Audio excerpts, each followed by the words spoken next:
Um, and I just also want to mention, as I do from time to time, that all of who we are is welcome in our practice together, in our sangha, in our practice community. All parts of our personalities, our sexualities, our racial identities, our cultural identities, our gender expression, our sex, our financial abilities, physical abilities, and our unique life experiences that make us who we are, or the experiences that we have that are really important to our sense of who we are. And we are here to learn openness and intimacy with ourselves and with life. And true intimacy means that we leave nothing out. So I like to practice with the paramis, which are qualities of heart and mind. There's a list of 10 that it's said when they're perfected in the Buddha's teachings, when they're brought to completeness, fullness, that they lead to complete enlightenment and freedom. And they're generosity, virtue, renunciation, wisdom, energy, patience, truthfulness, resolve, loving kindness, and equanimity. And it's said that the Buddha perfected these qualities over countless lifetimes. And I always find something very beautiful in that idea, because it reminds me that liberation, that freedom is developed gradually.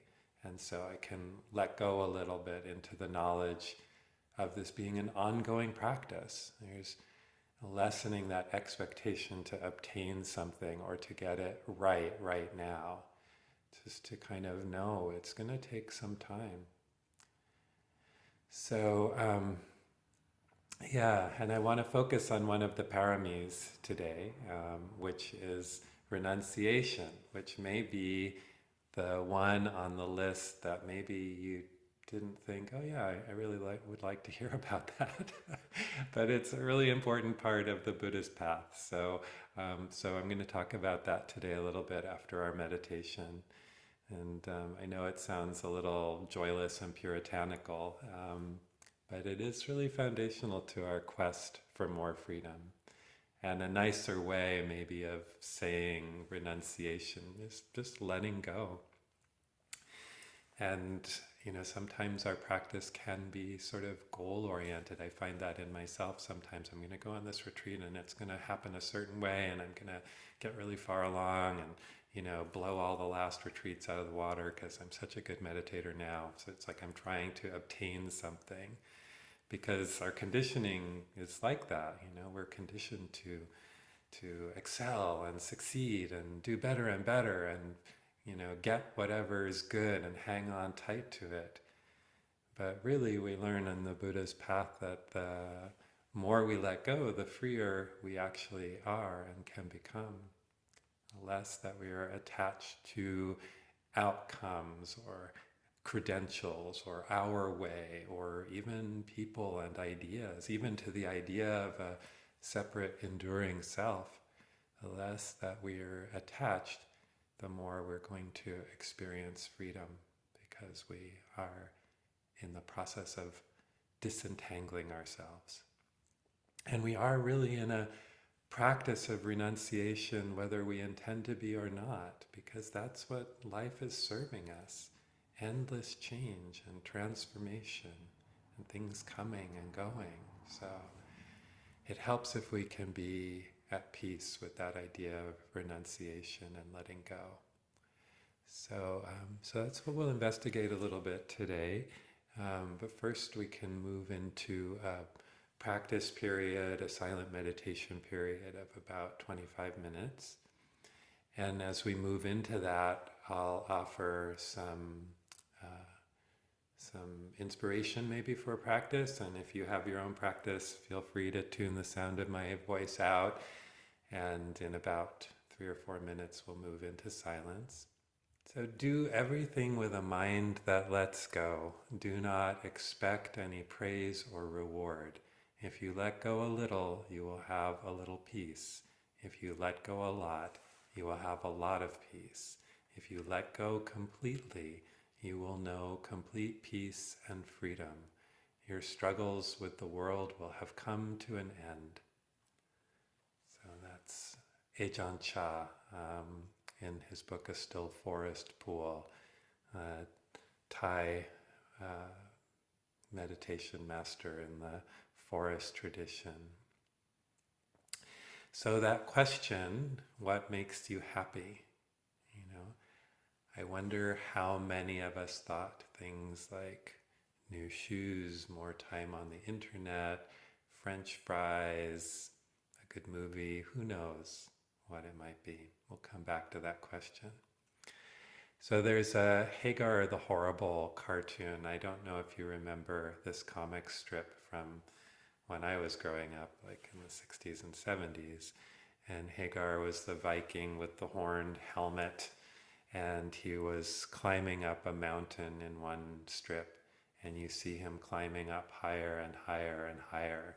And finally he gets to a presumably wise teacher with a long beard sitting on top of the mountain. And Hagar says to him, "Oh, great sage, please teach me the secret of happiness." And the sage says, "Simplicity, self-restraint, renunciation." And in the final frame, Hagar says, "Is there anyone else up here I can speak to?" And as it ever is, wise teachers from the Buddha's time to our own keep telling us, like Ajahn Chah, like Hagar's sage, to let go. They tell us that happiness isn't to be found in worldliness. They speak of self-restraint, meaning ego restraint. They speak of this thing called renunciation. And we generally go, yeah, is there someone else I can talk to? It's just not a fun word. It's a terrible brand in this world of more and more and more. So we've probably all heard St. Augustine's words, "Oh God, make me chaste, but not yet." And I think most of us want to have our cake and eat it too. I know I do. I'll renounce it after I've had one more piece, or after that, sometime in the future. But first, let me have all the pleasure I can. And the Buddha likened pursuing the pleasures of the senses to trying to fill a bucket with a hole in the bottom. No matter how much pleasure we put in, it's never enough because it doesn't last, because it needs to be constantly renewed. So renunciation, not the most popular topic. And yet, I think when we frame it skillfully, when we remove some of the baggage of the word, when we reflect on the benefits of letting go, the why, it's something I think we all actually get on a much deeper level. And we begin to find the joy in less, the joy in letting go. And maybe that's part of why you are drawn to meditation. Just the opportunity to let go and experience without particularly needing anything. And this is why I mentioned before the sit period, meditating not to get something, not to obtain, but rather to release and let go.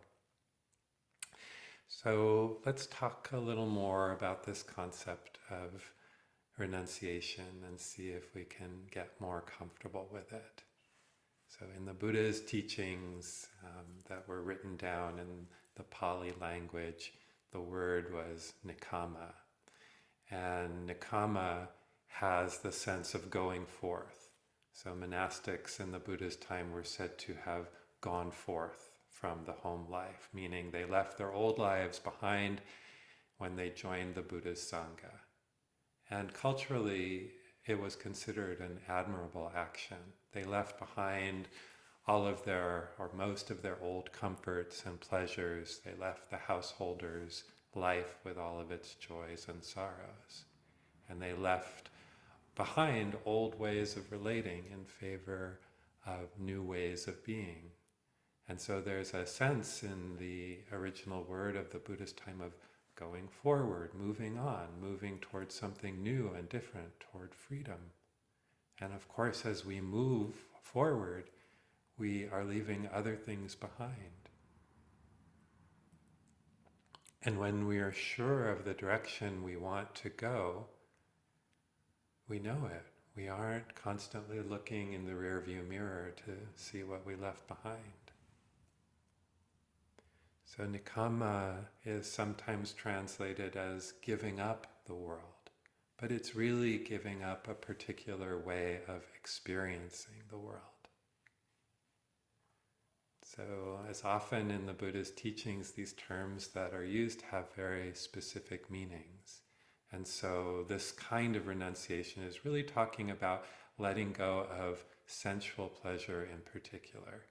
And there's no judgment here in the word sensual. This isn't Puritanism. We're simply talking about the practice of examining and letting go of our attachment to the pleasures of the senses, seeing what it's like to live in a different relationship to our senses.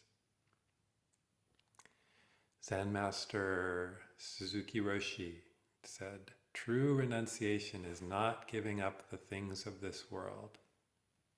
So true renunciation is not in giving up the things of this world, but in knowing they go away. So when you answered for yourself that question of what makes you happy or satisfied, I wonder how many of your answers went past the pleasures of the senses toward qualities of the heart or connection with others. And if sense-based pleasures were what came up for you, were they related in some way to a state of connection, a state of well-being in the heart? As long as we have senses, we're going to experience pleasurable or painful feelings through them. We absolutely can't help that. That's just human. That's how the organism functions. How we relate to the pleasure of the senses is what the Buddha is asking us to look at. How entranced, how entangled am I? Is it possible for me to experience pleasure without the compulsion to get more, more, and more? How easy is it to stop, to let go? You can think about the chocolate chip cookie in a bakery. You walk in and you can smell the chocolate and you can see the slightly caramelized surface of the cookie, and you know what the textures will be like, the crisp edge, the soft middle, and maybe the still warm melted chocolate inside. And they're offering samples. So you take a piece of cookie, and during the moment of eating it, maybe you're with the sensations. But as soon as it's gone, or maybe even while you're still eating it, you want that pleasure to continue. And so you're making plans for more. After all, this is why they give away samples. So you buy a cookie or a bag of cookies, and you enjoy one, and maybe you stop there, or maybe you don't. Maybe you eat too much and feel sick, or you realize that you've filled up on empty calories and that wasn't really very good for your health. But it's very hard to know that point where it's enough. It doesn't take very much with sensual pleasures before it's too much, too sweet, you're too full, the pleasure is gone. I wouldn't eat another bite if you paid me. What was so enchanting a moment before has suddenly lost its luster. And a lot of sense pleasures are like this. Media consumption, amusement park rides, food, the internet, shopping, mood-altering substances. The need to hang on to and renew pleasures can lead to compulsion or heedlessness.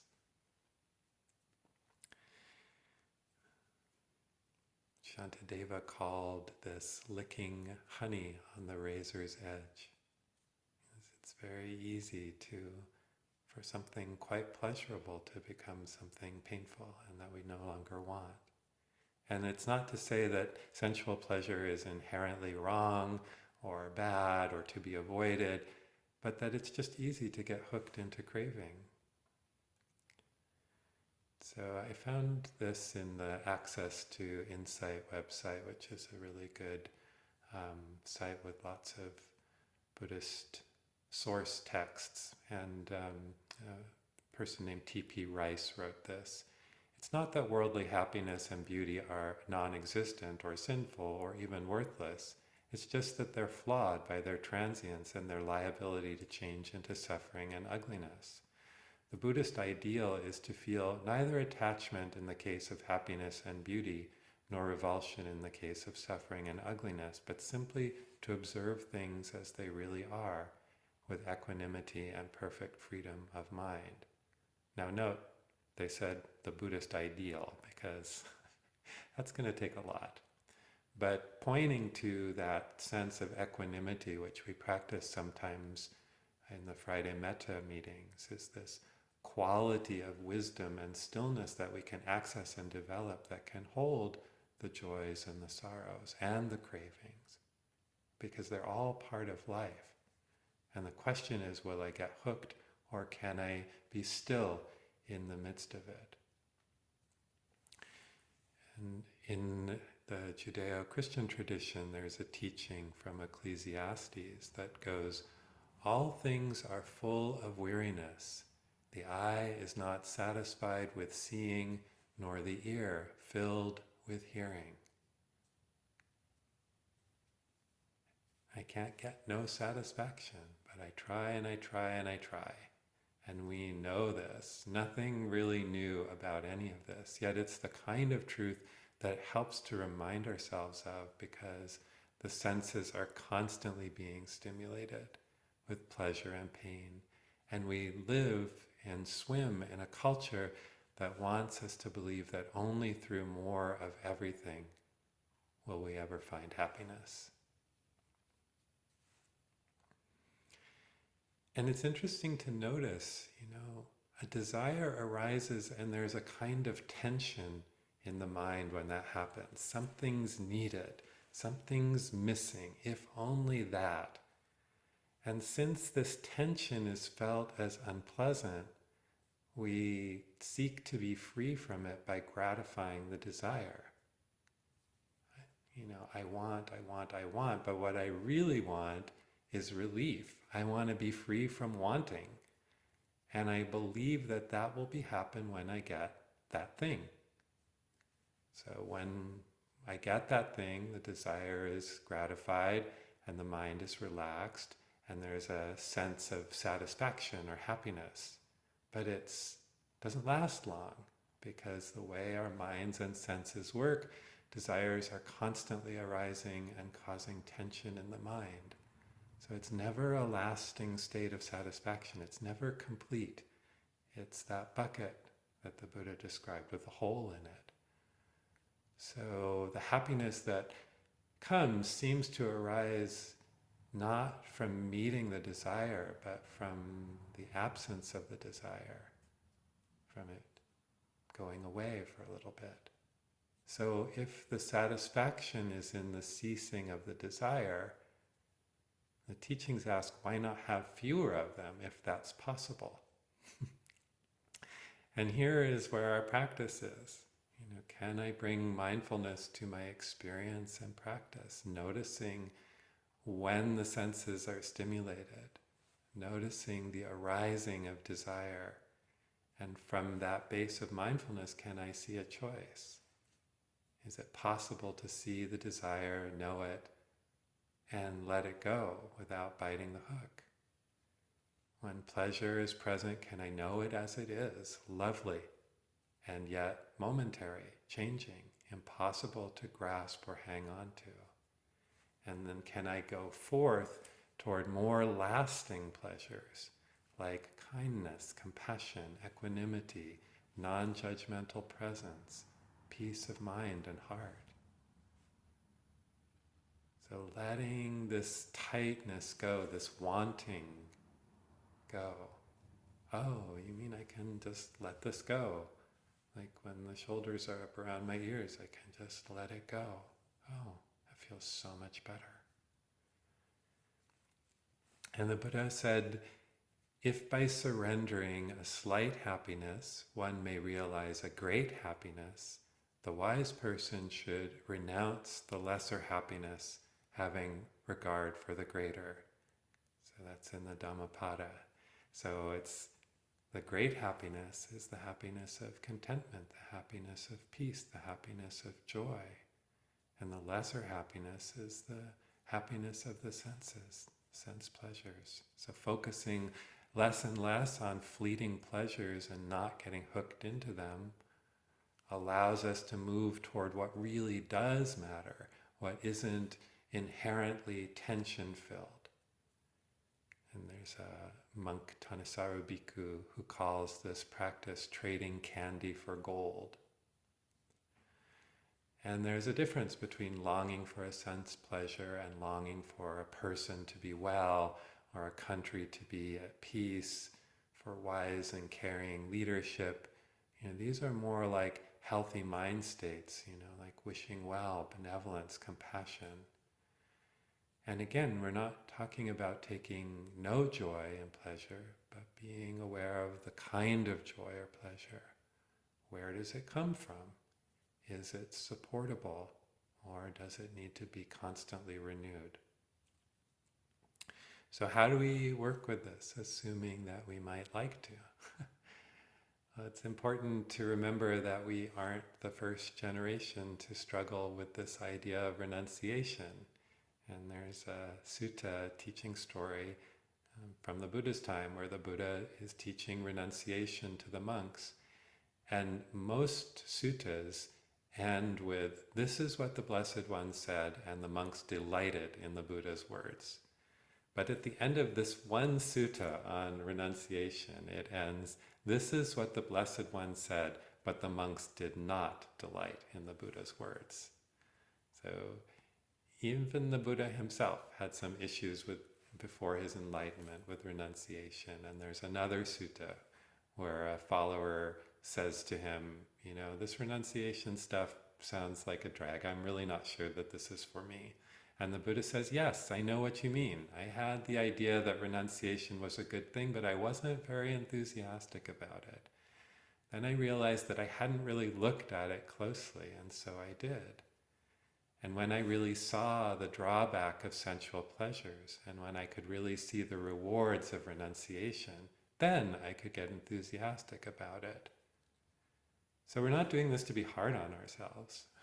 We're doing this to get better rewards, more sustainable rewards, to get some peace and ease. And we need to practice and see that for ourselves. We have to trade some candy for some gold and see what it's like, to examine, to experiment. It doesn't have to be all or nothing, but we can start exploring this parami of renunciation, remembering that these paramis, like I said before the meditation, are gradually perfected. And we can start really small, pass by the chips, limit our media intake a little bit, have a day without internet at all. And not at all because these things are wrong, but just like we sort of honed our capacity for mindfulness in the meditation period, can we strengthen our capacity for wishlessness?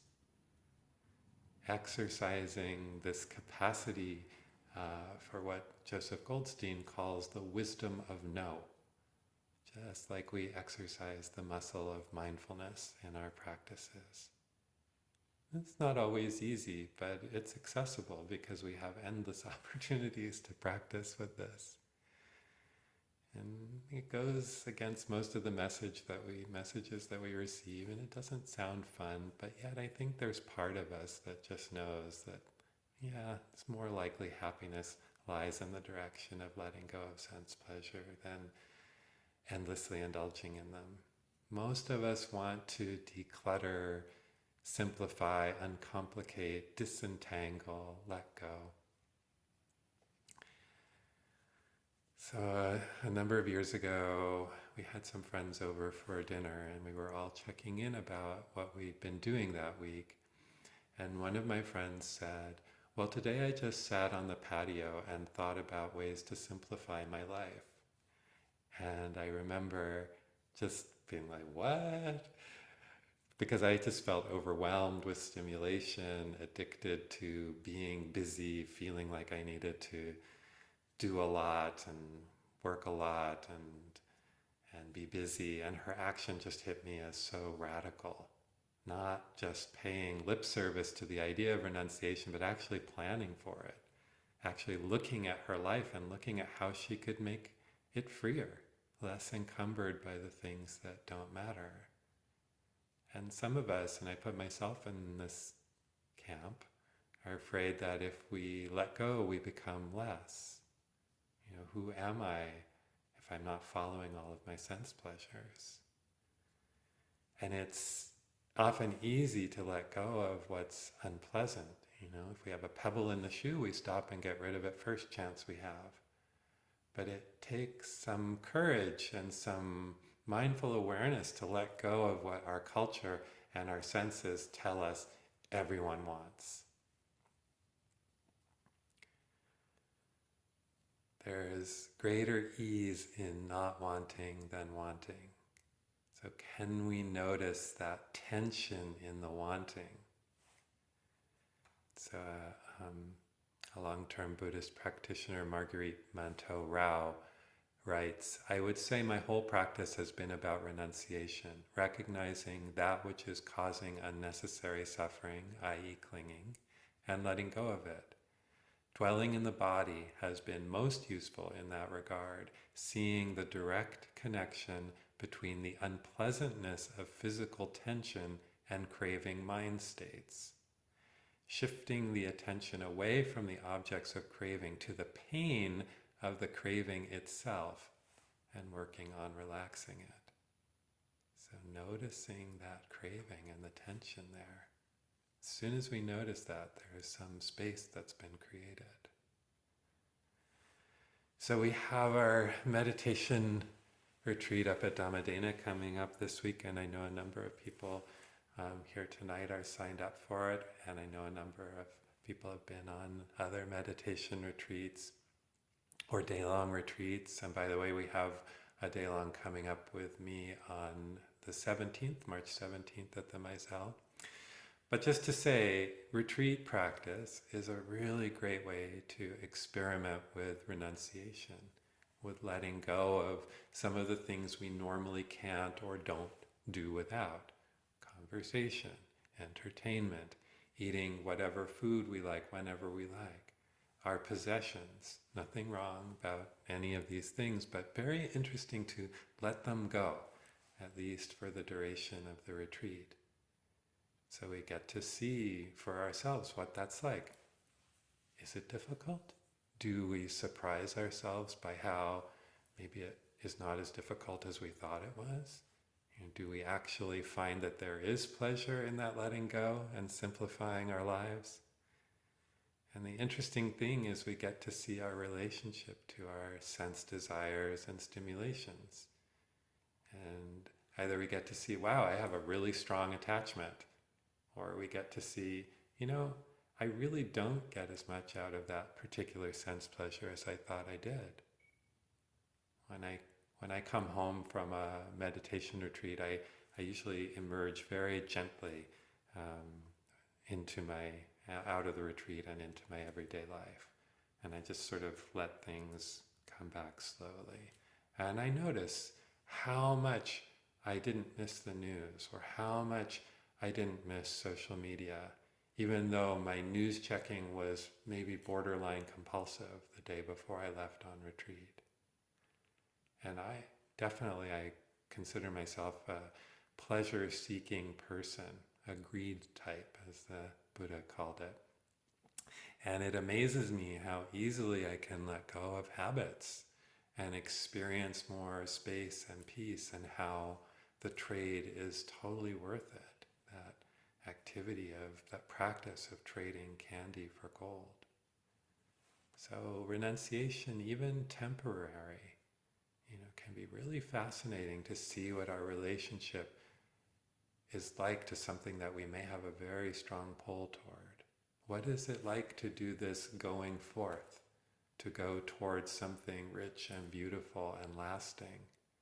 and leaving the fleeting pleasures behind. And of course, you don't need a retreat for this creative disruption. We can experiment with this as an ongoing practice in our lives, and maybe you do.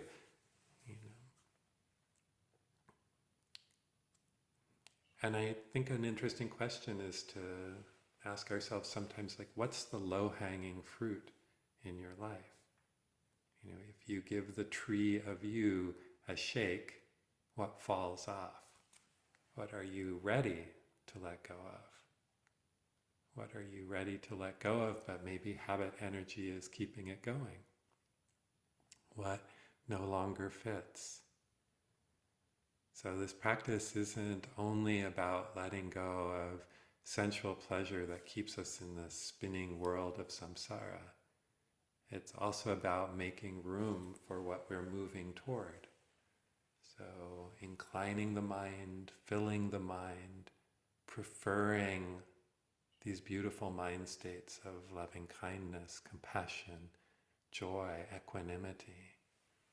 So that can really help us to loosen the allure of the sense pleasures that are temporary. Again, this idea of trading candy for gold, something empty for something of great value. And one of the most effective tools for this is turning the mind to gratitude.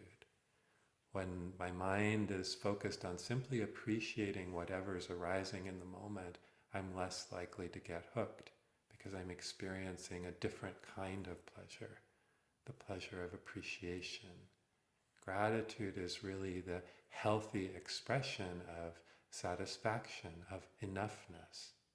I can appreciate this. I don't need to be in service to this.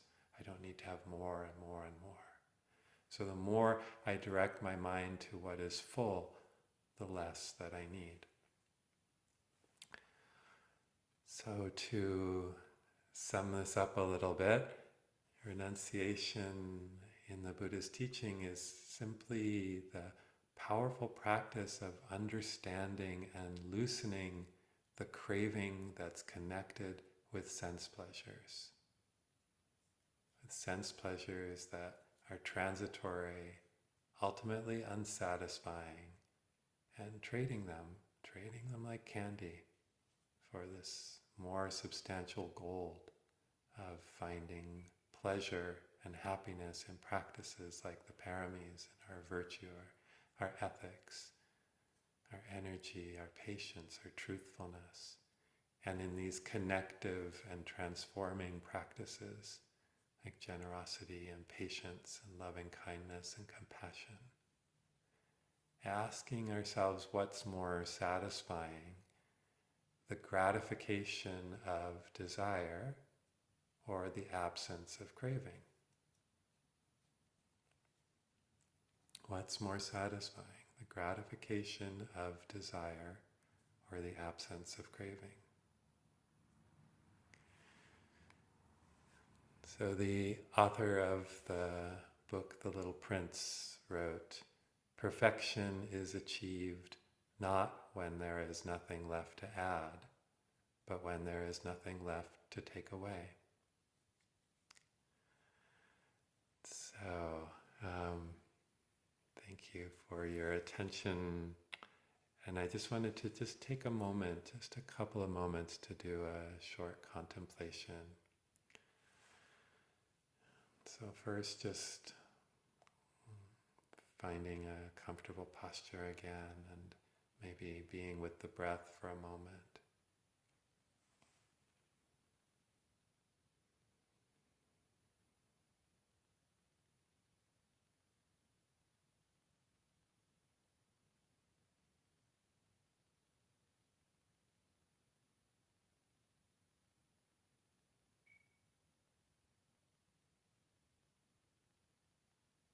And just noticing how this talk of renunciation might land with you.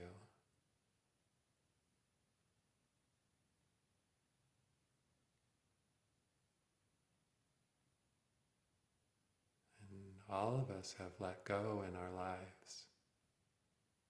So perhaps noticing areas in your life where you've let go, maybe small places or maybe quite large and significant. How does it feel to have let go?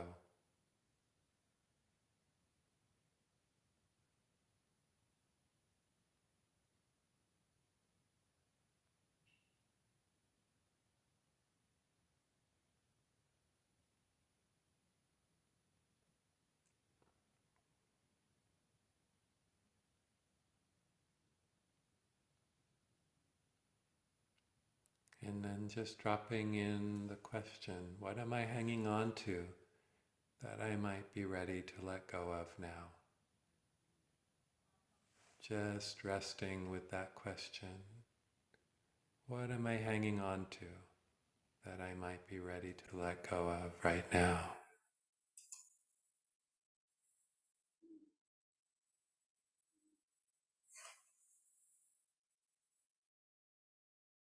What am I hanging on to that no longer serves my deepest aspirations?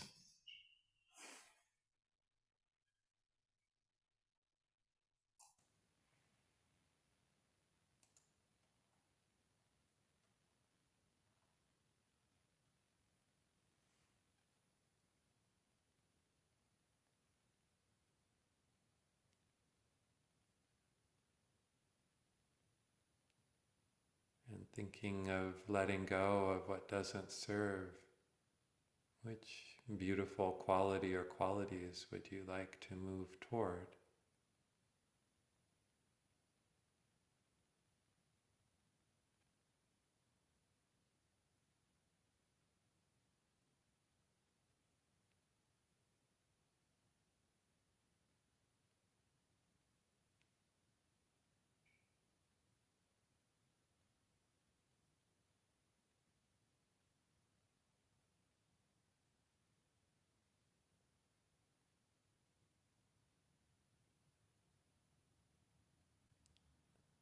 And what would support you in this process of letting go?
So may we let go of what no longer serves, and may our good qualities grow and grow. So just like to check in, see what might have come up for you if you'd like to share, and just check in with your thoughts, or maybe around letting go, places that you are ready to let go or have let go, or any questions or thoughts at all. Okay. All right, my friends, thank you so much for your practice, and just resting for a moment with the knowledge that we're here practicing together in a small group, but the intentions and the power of our practice spread out far, far, far beyond right now and this group. And may our practice be of benefit both to ourselves and to all sentient beings and to this world that is so in need of the practices of love and patience and equanimity. All right. Thank you, and see some of you at the retreat, and see some of you soon.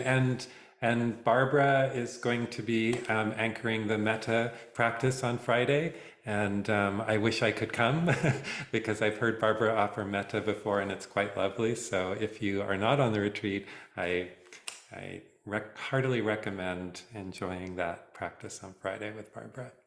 And thanks again, and see you all soon, one way or another.